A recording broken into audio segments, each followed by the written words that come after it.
안녕하세요. 만든 대표입니다. 오늘은 2022학년도 중앙대학교 입학 전형의 주요 변경 사항과 그리고 입시 전략을 어떻게 설정해야 될지 말씀드리기 위해 찾아뵙게 되었습니다.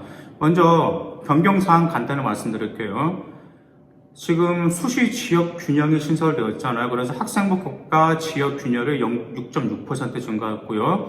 학생부 종합 다빈치, 탐구형, 소프트웨어, 사회통합 전형이 0.2% 증가했고 정시가 4.0% 증가하게 되었습니다. 그럼 무엇이 감소되었을까요? 네, 논술이 2.3%를 감소되었습니다. 그리고 내년부터는 약학부가 신설되었다는 점인데 120명을 모집합니다. 수시 55명, 정시 74명, 재외국인 1명을 모집합니다. 자, 그러면 먼저 어떤 변화 구체적으로 볼까요? 학생부 교과인 지균, 지역균형 전형이죠. 그 반영 비율은 학생부가 100%인데 교과가 70%, 그냥 비교과가 30%를 차지합니다. 30%를 차지하는 비교과는 출결과 봉사가 차지합니다. 그럼 교과 70%는 반영 비율이 어떻게 될까요? 공통과 일반 선택 과목이 90%를 차지하고 다음에 진로 선택 과목이 10%를 차지합니다. 당연히 교과 전형은 수능 최저가 설정되어 있다는 점은 알 거예요. 그런데 중앙대학교 같은 경우는 어떻게 설정되어 있냐면 일단 인문 전체 국수형 사탐과 과탐 3합 6 그리고 한국사는 4등급이고요. 약학부는 국어, 수학 당연히 기하와 미적분 둘 중에 하나겠죠. 영어와 과탐인데 약학부는 4합 5 한국사 4등급을 차지하고요. 그 다음에 자연계열은 3합 7. 그 다음에 한국사는 4등급을 차지합니다. 안성 캠퍼스 같은 경우는 이제 수능 최저가 2합 6으로 이렇게 발표했습니다. 한국사는 4등급 이내라는 점 기억하실 필요가 있습니다. 또한 여기서 우리가 볼게요. 자연계열 경우 여기서 보니까 과학탐구별로 1하고 2가 있잖아요. 근데 중복 선택가 불가합니다. 왜냐하면은 보통 이제 화학 1을 화학 2를 또 들기도 하잖아요. 그런데 화학 1과 화학 2 두 개를 둘 중에 선택할 수 없다라는 점이에요. 그래서 화학 1을 선택했다라면 물릴 2를 선택한다라든지 그 점을 기억하실 필요가 있습니다. 자, 그러면 이제 다빈치 전형, 정말 중앙대 학생부 종합의 핵심이죠. 다빈치 전형. 다빈치 인체 전형 이번에 좀 변동 사항이 있습니다. 먼저 이 점 우리가 먼저 보실 게 있는데요. 선발 전형, 선발하는 기준은 먼저 학업 역량 20%를 차지합니다. 학업 역량 20%를 차지할 때 중앙대학교는 성취도도 평가하지만 3년 동안의 성적 추이를 본다라는 점. 그리고 또 세 번째로는 자기가 지원하는 학과와 관련된 교과 성적도 분석한다라는 점. 이 세 가지가 학업 역량에 포함된다라는 점 기억하시고요. 탐구 역량은 20% 차지합니다. 이 탐구 역량에서 보는 중앙대학교는 학업에 대한 열정, 그러니까 학업에 대한 열정과 태도를 하기 때문에 이것은 아무래도 과세특위도 반영될 수 있고 항특위도 반영될 수 있겠죠. 그 다음에 통합 역량 20%를 차지합니다. 통합 역량 20%라고 하면 이것은 말 그대로 융합형 인재를 말하기 때문에 창의성을 어느 정도 발휘한 역량을 보였는지가 나와야 된다는 점이에요. 그래서 창의성을 발휘한 역량이라면 비판적 사고라든지 독창성이라든지 그 다음에 인문교육 같은 경우는 하나의 어떤 사회적인 정보가 들어왔다라고 하면은 그 정보를 꿰뚫어보는 분석 능력까지 보여준다라면 통합 역량을 충분히 보여줄 수가 있습니다. 그리고 20%는 발전 가능성을 차지합니다. 네, 발전 가능성은 당연히 자기 주도적 노력과 그 다음 추진력, 그 다음 활동력, 그 다음에 어떤 활동의 성과, 동아리 활동이라든지 그 다음에 팀 플레이어 같은 활동의 성과로서 발전 가능성 20%를 보여줍니다. 그리고 마지막 20%는 인성입니다. 대학교별로 인성을 보는 평가가 다르죠. 그래서 근데 중앙대학교 경우는 인성 20% 뭘 평가하냐면 공동체 의식을 중요하게 보고요. 공동체에서 볼 리더십과 협업 능력을 평가하고 있습니다. 보통 모든 학교가 리더십을 다 보긴 봅니다. 그런데 제가 이제 아이들의 생활 기록부를 분석하고 아이들을 이야기하다 보면은 아이들이 생각하는 리더십은 자기 혼자서 독불장구들을 이끌거나 그 다음에 협력 안 한 친구들을 어떻게든 뭐 이끄는 그런 리더십을 말하는 건데, 공동체에서 보이는 리더십은 팔라우스 리더십을 많이 반영하고 있습니다. 그래서 독불장군 리더십이 아닌 누구나 리더십이 될 수 있는 팔라우스 리더십을 보여준다라면 아무래도 더 유리하지 않을까라고 개인적으로 그렇게 평가하고 있습니다. 학생부 종합 다빈치 전형, 네, 여기는 수능 최저 학력이 없습니다. 경희대 네오 르네상스 전형 수능 최저가 있는데 반면에 중앙대는 없고요. 그 다음에 반면에 면접 평가가 있습니다. 지금 작년 같은 경우에는 다빈치 전형이 일괄 전형을 선택했는데요. 올해는 면접고사를 실시하고 단계별 전형을 실시하고 있어요. 일반적으로 일괄 전형과 단계별 전형에 좀 차이가 있다라고 하면, 단계별 전형은 일괄 전형보다 좀 내신 커트가 낮은 경향이 있는데, 과연 내년에 중앙대는 어떻게 될지 매우 궁금합니다. 또한 여기서 면접 평가합니다. 3.5배수를 1배수에서 먼저 1단계에서 3.5배수를 먼저 선발하고 나서 면접 평가를 선발하는 서류 전형을 많이 선발하고 서류 전형으로 선발하고 있습니다.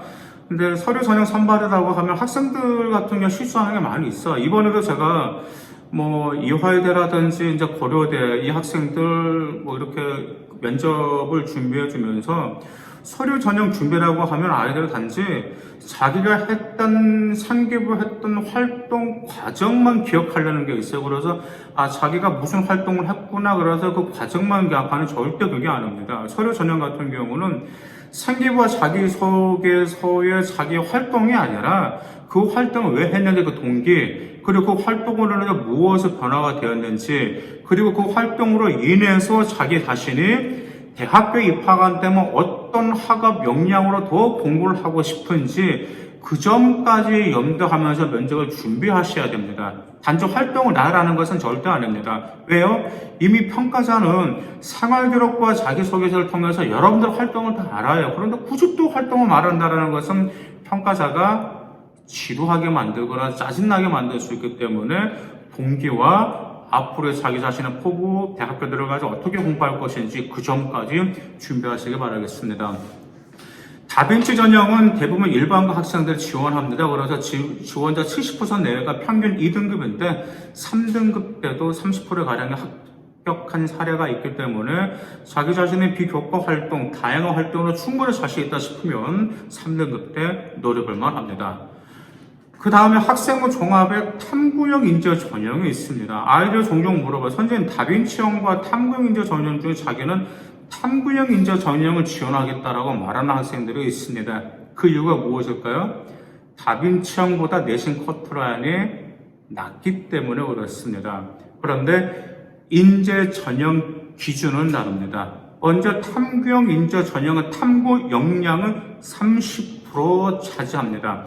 아까 다빈치형 같은 경우는 학업 역량, 탐구 역량, 통합 역량, 발전, 인성 이 5개가 20%씩 차지하면서 100%였잖아요. 그런데 탐구형은 아니에요. 탐구 역량의 30% 차지합니다.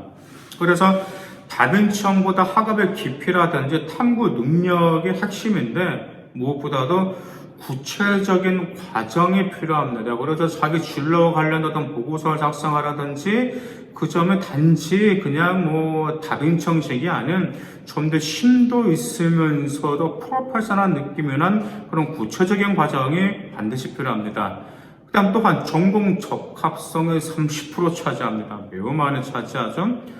그러면 전공 적합성도 다빈치형과 똑같을까요? 아닙니다. 먼저 탐구형 인재 전형 첫 번째로 자기가 지원한 희망원의 성취가 반드시 있어줘야 됩니다. 또 진로 탐색의 과정만 나오면 안 됩니다. 그 과정으로 인한 성과도 반드시 나와줘야 되고 전공과 관련된 활동과 경험을 충분히 어필해 줘야 되는데 그 활동들이 중앙대학교 입학하고 나서도 우수한 학업으로 이어질 수 있을 것인지 그 가능성까지 나타내 줘야 된다는 점이에요.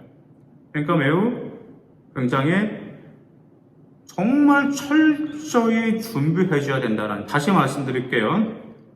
전공 적합성 30%가 단지 자기가 지원분의 과정과 노력만 보여주는 게 아니고 성취까지 보여줘야 되는데 그 성취를 하면서 활동과 경험이 있겠죠? 그 성취하는 활동과 경험이 중앙대학교 입학한 후에도 우수한 학업으로 연결될 수 있을 것인지 그 점까지 고려하셔야 됩니다. 다음에 학업 역량 20%, 그리고 인성은 10%, 발전 가능성 10% 차지하게 됩니다.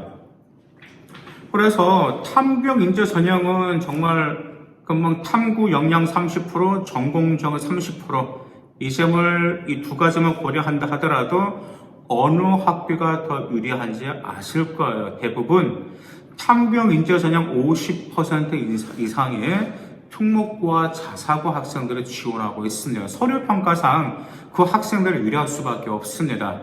그래서 인문계열, 자연계열 대부분 교과 성적에 평균 3등급 되고요. 그 다음에 합격자가 5등급 대도 있습니다. 그렇기 때문에 탐구형 인재 전형이 지금 뭐 다빈치 전형이 2등급 대인데 3등급 대도 있네. 그 등급 보고 절대 지원하시면 안 되겠죠. 근데 일반 학생들도 3등급 대에서 40% 이상 합격하는 그 경향이 있기 때문에 어떤 일반고 같은 경우 정말 상황기록부를 정말 그 관리 잘해주는 학교, 그런 일반 학교들도 물론 있습니다. 그래서 자기가 정말 철저히 자기도 그만큼 열심히 노력했다라고 한다고 하면 수시 6장 중에 1장 과감히 지원해 보시기를 바라겠습니다. 이제 그러면 요점만 이제 추려 드려볼게요. 먼저 학생부 교과, 지역균형 전형이라고 그랬었죠. 먼저 교과 성적이 충분히 가능해도 수능 최저를 충족시키지 못해서 대부분 25%를 탈락하는 경향이 있습니다. 그래서 정시가 늘어난 만큼 변별력이 높아간다라는 기억하시기 때문에 수능도 반드시 준비하실 필요가 있고요. 다빈치형, 상기부와 자기소개서의 활동 과정과 충분한 근거가 있어야 되기 때문에 자기소개서에 신경을 써줘야 되고요. 그 다음에 탐구형 인재 전형은 고1 때부터 자신의 진로를 정했다라면 그 진로를 단계별로 고1 때는 어떤 활동하고 고2 때는 거기서 발전돼서 더 심도 있는 활동하고 고3 때는 더 심도 있는 활동을 하는 그러한 심층 있게 탐구하는 과정을 보여두실 필요가 있습니다. 그래서 다빈치형 같은 경우는 자기주도성이라든지 공동체질, 리더십, 다양한 협업 능력이 필요하겠지만 탐구형 인재 전형은 지원 전공과 관련된 학업 경험, 그 다음에 전공 분야 교과목에 심층 있는 우수성이 중요하다는 점을 기억하실 필요가 있습니다. 정말 중앙대 학생들이 많이 선호하는 학과 학교입니다. 하지만 제 좌우명 중에 하나가 이겁니다. 준비하는 자만의 기회를 얻는다는 게 좌우명이기 때문에 현재 고3이든 그리고 고1이든 고2이든 간에 자기 자신의 희망하는 학교, 자기 자신의 그 학교에 어떤 학과를 선호한다면 철저히 준비하신다면 좋은 결과가 있다는 점을 약속드립니다. 감사합니다.